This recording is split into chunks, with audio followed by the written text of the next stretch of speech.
A man stepped out of the back of a moving airplane into freezing rain, 7 miles above the Earth's forests, with $200,000 strapped to his body, and he was never seen again.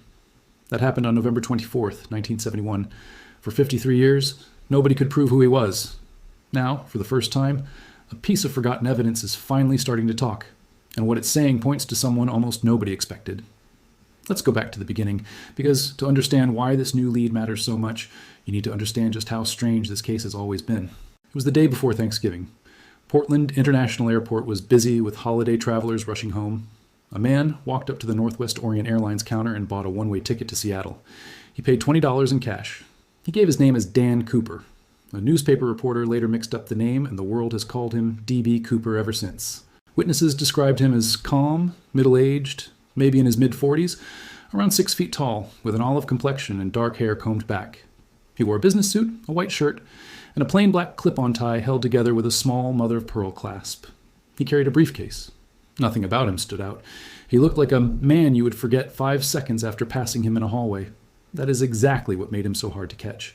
He took a seat near the back of the plane, seat 18C, ordered a bourbon and soda, and lit a cigarette. Northwest Orient Flight 305 took off into a gray, rainy afternoon headed for Seattle. Shortly after takeoff, he passed a note to a flight attendant sitting nearby. She assumed it was just a phone number, the kind of thing lonely businessmen handed out all the time back then, so she slipped it into her pocket without opening it. Then he leaned toward her and quietly told her to read it. He said he had a bomb. She opened the note. It was written neatly. It said the briefcase in his lap contained a bomb, and that he wanted $200,000 in cash and 4 parachutes waiting for him when the plane landed in Seattle. He asked her to sit next to him. When she asked to see the bomb, he opened the briefcase just enough to show her a tangle of red cylinders, wires, and a battery. She believed him completely, and so did everyone else on that plane who came near him that night. What made him so unsettling wasn't menace. It was how calm and polite he was. He tipped the crew. He never raised his voice. He seemed to know the airplane itself, its systems, and the land underneath it, better than a random man buying a last-minute ticket ever should. While the plane circled above Seattle for nearly 2 hours, so police could gather the ransom, he sat quietly sipping his drink and watching the rain streak across the window like none of this bothered him at all. On the ground, the FBI worked fast. They pulled together $200,000 in $20 bills, and in a decision that would matter enormously later, they photographed every single serial number before handing the money over. They also gathered 4 parachutes, deliberately mixing main chutes and reserve chutes so that a hijacker couldn't easily rig a foolproof setup. It didn't seem to slow him down at all. When the plane finally landed in Seattle, the exchange happened right there on the tarmac. The money and parachutes were brought aboard, and all 36 passengers were released. They walked into the terminal completely unaware that they had just spent hours sitting near a man who was about to disappear into American legend. Only the pilot, co-pilot, flight engineer, and 1 flight attendant remained on board. Cooper had a very specific plan for what came next. He told the crew to fly toward Mexico City, but to stay under 10,000 feet, fly as slow as the aircraft could safely go, keep the landing gear down, set the wing flaps to 15 degrees, and leave the cabin unpressurized. And he wanted one more thing left open, the rear staircase, the one that folded down from underneath the tail of the plane. That last request told investigators something important right away. The Boeing 727 was one of the only commercial jets in the world at that time with a rear staircase that could be lowered mid-flight. Knowing that little detail, and knowing it could actually be used as an exit while the plane was in the air, wasn't something a random passenger would just happen to know. This was a man who understood the machine he was riding in a real, technical way. The crew argued with him, negotiated a fuel stop, worked out a compromise on the flight path.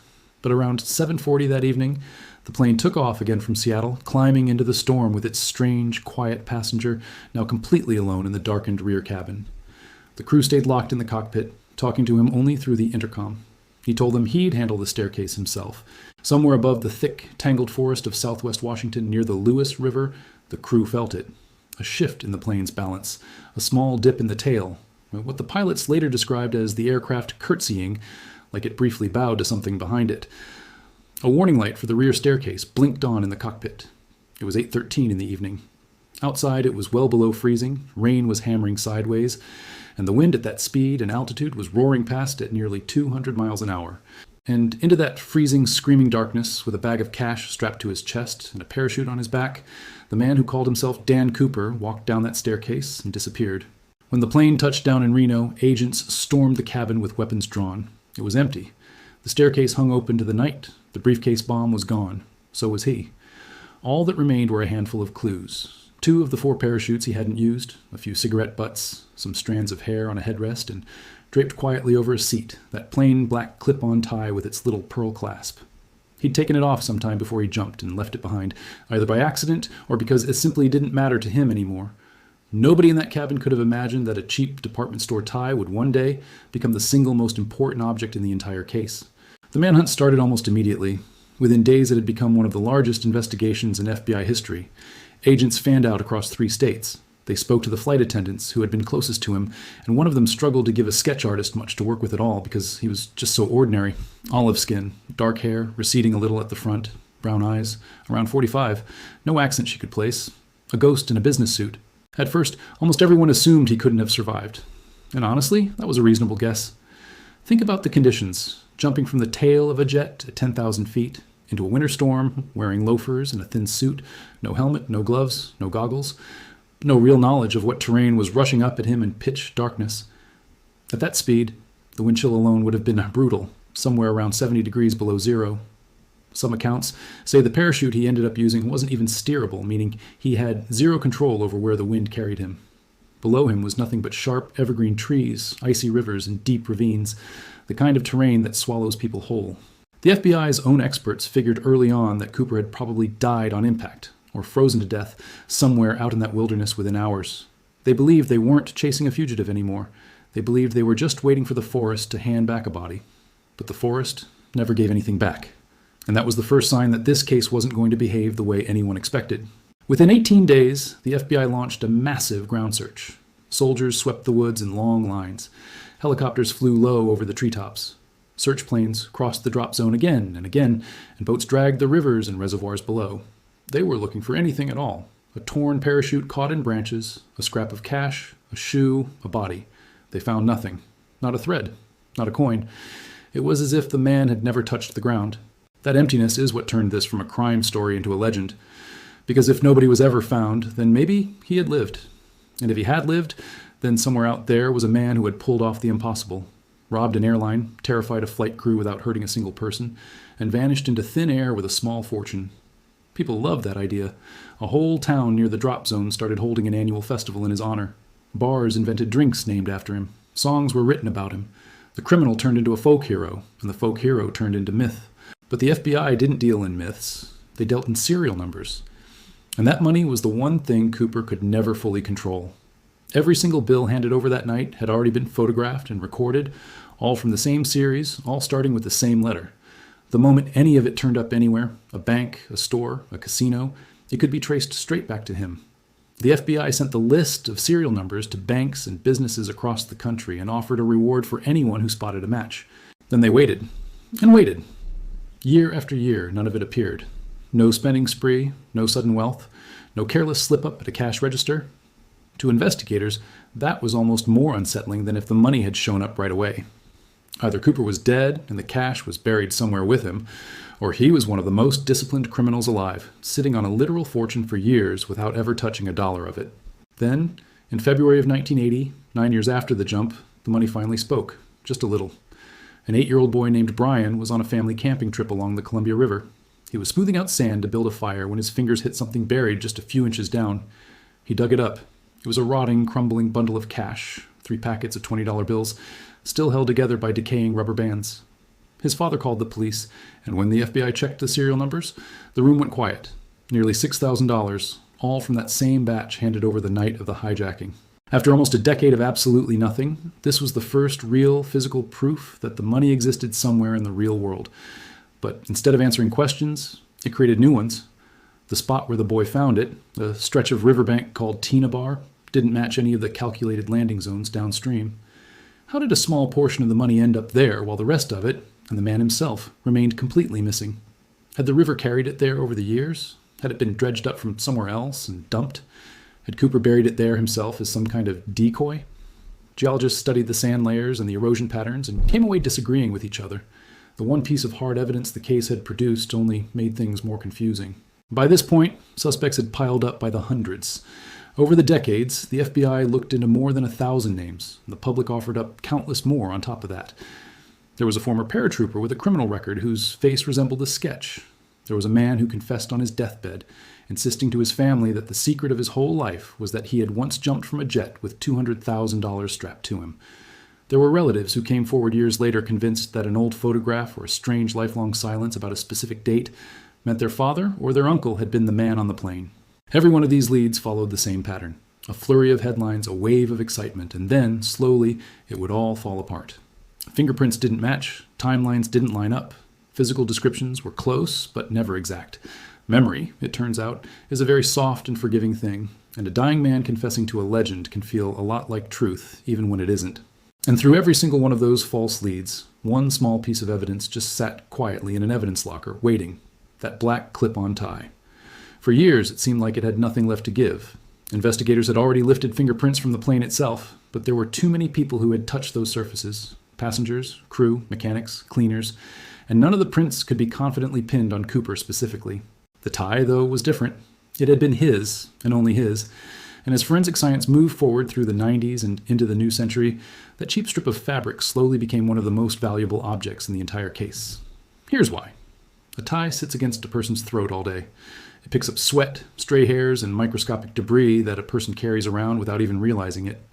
Back in 1971, nobody had the tools to read any of that. But because the tie had been sealed away in an evidence bag for decades, it had essentially been preserved like a tiny, undisturbed time capsule. When a team of independent researchers, working alongside citizen investigators who had refused to give up on the case, finally got permission to study it again, they weren't hunting for fingerprints anymore. They were hunting for particles. Using a scanning electron microscope, they found the fabric was covered in more than 100,000 microscopic particles. Most of it was completely unremarkable, ordinary dust and skin cells and fibers, the kind of grime any tie from 1971 would have. But scattered through the sample were things that didn't belong on the collar of an average office worker. There were traces of pure titanium, a metal that in 1971 was rare and difficult to work with, used mainly in a small handful of specialized industries. There were particles of stainless steel and aluminum, along with tiny fused spheres, that suggested something more than casual contact. This wasn't dust from walking past a factory. It looked like residue from an actual working environment, a place where metals like these were being cut, shaped, or built into something. In 1971, titanium wasn't something an ordinary person ran into by accident. It belonged to the world of aerospace manufacturing, the plants and labs where aircraft parts were being engineered and machined. Suddenly, Cooper's eerie familiarity with that Boeing 727 made a lot more sense. He hadn't just researched the plane. He seemed to genuinely understand its pressurization, its mechanics, and its rear staircase in a way that felt like real hands-on experience rather than something read in a manual. For decades, people had pictured Cooper as one of two things: either a lucky, desperate amateur or a highly trained military man executing a flawless jump. This new evidence pointed toward a third option nobody had taken very seriously before: an ordinary-looking insider, someone comfortable around jets, not because he jumped out of them in combat, but because he might have helped build them. But here's where the science has to stay honest, because the honest scientists involved have said this themselves. Particles on a tie are suggestive, not conclusive. A man could pick up titanium dust by working with it directly, or by borrowing a tie from someone who did, or from brushing against a contaminated surface somewhere completely unrelated to the plane. This evidence narrowed the range of possibilities. It didn't close the case. It gave investigators a much stronger lead than anything they'd had in decades, but it was still a lead, not a verdict, and everyone involved in the research has said exactly that out loud. So the investigation split again, the way it always seems to with this case. Some researchers chased the aerospace angle hard, convinced they were finally closing in on the truth. Others cautioned that a tie can only tell you where its fibers have traveled, not the name of the man who once wore it. That's when the citizen researchers pushed even further and asked a question that would have sounded like science fiction 50 years ago. Could you actually pull usable DNA off that tie after all this time? It was a massive long shot. The tie had passed through dozens of hands over more than 5 decades. Agents, technicians, evidence clerks, everyone who had ever opened that folder and lifted the fabric into the light. Contamination wasn't just a risk, it was basically guaranteed. Any DNA recovered would almost certainly be a tangled mess of different people's genetic material, most of them having nothing to do with the hijacking at all. Even so, the team pressed forward. They worked with independent labs, willing to attempt something the FBI had never pursued publicly. They focused on very specific parts of the tie: the knot, the inner folds, the areas a wearer's own neck would have touched, but a careless clerk's fingers probably wouldn't have. And from those spots, they managed to recover a partial genetic profile. It wasn't a full, clean signature. It was degraded and incomplete, more like a smudged fingerprint than a clear photograph. But it was something real, something that hadn't existed in this case before. That partial profile changed everything about how this mystery was being investigated because, for the first time, it gave people something they could actually search with. A wave of amateur genealogists, the same kind of dedicated hobbyists who have helped crack cold murder cases by comparing crime scene DNA against public ancestry websites, began running that fragile signature against enormous family trees. They weren't searching for Cooper's exact profile. They were searching for the faint genetic traces that show up in distant relatives, cousins several times removed who share small pieces of DNA without ever having met. And in the most recent round of this search, something happened that made a lot of researchers sit up straight. The partial signature didn't point toward any of the famous suspects everyone had argued about for 50 years. Instead, it appeared to trace back to a family line rooted in a modest industrial town, not far from the aerospace plants that had shown up in the metal particle analysis. That family line included, among many completely ordinary relatives, a machinist who had worked with metals in the years leading up to the hijacking and who had died decades ago without ever once being treated as a suspect. Not a criminal mastermind, not a decorated war hero, just a quiet worker whose own neighbors probably wouldn't have remembered his face a year after he moved away. That's the part of this story that lands the hardest. After 53 years of chasing larger-than-life theories, paratroopers, con men, war veterans, the strongest lead researchers have ever produced points towards someone almost aggressively unremarkable. Now, this is exactly the moment where it matters most to slow down and be honest, because this is precisely where a story like this wants to run ahead of the evidence. A partial DNA profile pulled from a tie that's been handled by dozens of people over 50 years is not a confession, and it is not proof. Genealogical matching can point toward a family, sometimes even a specific branch of that family. But a degraded sample widens the margin of error significantly. The man this lead points to has no living defenders and no way to respond to any of it. Investigators who reviewed the research called it fascinating and, in almost the same sentence, deeply unproven. It lines up with the titanium. It lines up with the geography. It lines up with the profile of someone comfortable around aircraft because he may have helped build parts of them. But lining up with a theory is not the same thing as filling in a grave with real certainty. And the researchers who did this work have been the first ones to say exactly that. So why has this possible answer stayed hidden for more than 5 decades? It isn't some grand conspiracy, even though this case has certainly attracted its share of those over the years. The real reason is quieter and, honestly, a little sadder. It stayed hidden because the man himself was ordinary. He left behind no manifesto, no confession, no sudden unexplained wealth that anyone ever noticed. Almost none of the ransom money was ever recovered, aside from that one rotting bundle a child happened to dig up on a riverbank 9 years later, a discovery that raised more questions than it answered. This possible truth stayed buried because a small-town machinist is nearly invisible in a way that a daring folk hero never could be. The legend the public built around Cooper was simply bigger and far more thrilling than the plain, quiet man the evidence now seems to be gesturing toward. We didn't miss him because someone was hiding him. We missed him because he was the very last kind of person a country hungry for a daredevil ever wanted the answer to be. And the skeptics have every right to hold their ground here. They point out that the tie could have belonged to someone else or been borrowed or contaminated in ways nobody can fully rule out. They point out that the DNA recovered is simply too fragmentary to stand up in any court, and that genealogical leads have gone wrong before, sometimes badly, pointing investigators toward the wrong families entirely. They remind everyone that the FBI officially closed its active investigation into this case years ago, not because it was solved, but because the trail had gone cold enough that continuing to chase it no longer made sense. Extraordinary claims, they argue, still need extraordinary proof, and a handful of metal particles plus a smudged genetic profile don't quite clear that bar on their own. The people on the other side of this argument point out that no other suspect in 53 years has ever managed to line up this many separate threads of evidence at the same time. The metal particles, the geography, the technical knowledge of the aircraft, the family line the DNA points toward, all of it pointing in roughly the same direction, like several different compass needles all settling on north. Both sides here are arguing honestly. Both sides are looking at the exact same fragile evidence and walking away with different conclusions. What we can say for certain is this. The metal particles are real, examined under real microscopes, by real researchers who published their findings. The partial DNA profile is real, and the genealogical method being used to trace it has genuinely helped solve other cold cases before this one. The idea that Cooper was some kind of aerospace industry insider is stronger today than it has ever been in 53 years of investigation. It is not proven, but it is no longer the fringe idea that serious researchers once dismissed out of hand. And the picture that's slowly forming isn't the daring, parachuting phantom of the legend everyone grew up hearing about. It's something far stranger and far more human, A quiet man who spent his working life around metal and machines, comfortable near jets because he may have helped build pieces of them, who stepped onto a Boeing 727 one rainy evening in November of 1971, took exactly what he came for, and then simply walked back into an ordinary life so completely forgettable that the world spent the next 5 decades looking straight past him. Maybe that's the real reason this mystery has lasted so long. Not because Cooper was too clever to ever be caught, but because the truth researchers keep circling back to feels almost too small and too plain to believe. Everyone wanted a legend. What the evidence keeps quietly handing back is just a man. So the case is still not closed? Not honestly, and not yet. That tie is still sitting in its evidence bag somewhere. A partial genetic profile is still sitting in a database, waiting for a match strong enough to turn a theory into settled fact. And somewhere out there, in the branches of a family tree that researchers haven't finished climbing, there might be a living relative whose DNA could finally turn this 53-year mystery into an actual answer.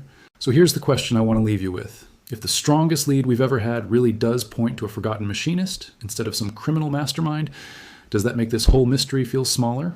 Or is it actually more unsettling to think that someone so completely ordinary could disappear this completely for this long and almost get away with it forever? Tell me in the comments who you think really stepped off that plane, and whether you think a 53-year-old tie can finally give this ghost a name. And if this story pulled you in, stick around, because the next case we're opening has a twist that genuinely nobody saw coming.